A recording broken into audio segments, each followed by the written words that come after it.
Tavuk derler mi? Hiç tavuk derler mi? Tavukta. Aşağılardan mı? Hani? Yok. Yok başta. Basık ol oturayım. Buga mayar kını var. Basık oldu da tutum. Şeyde otur. Bollama mı? Diğer ruhacağım yere. Yıldan oldu. Tamam. Çok. Sokmam. Değil mi? Yok oğlum. Aç yıllar. Öyle mi? Nerede? Olmaz. Bu ya. Hey! Gel. Öyle ya. Açma. Tamam tavuk doğru. Sen tavuklarını bilen oldu ya.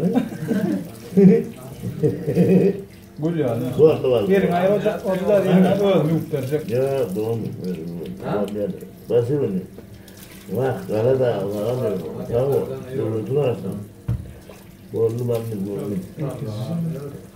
Vah bollu karası açtı. Ha buyurun lan. Bollu. Bravo. Vah karada ne alıyor? Bravo. Vay rahatı da. Oy ne.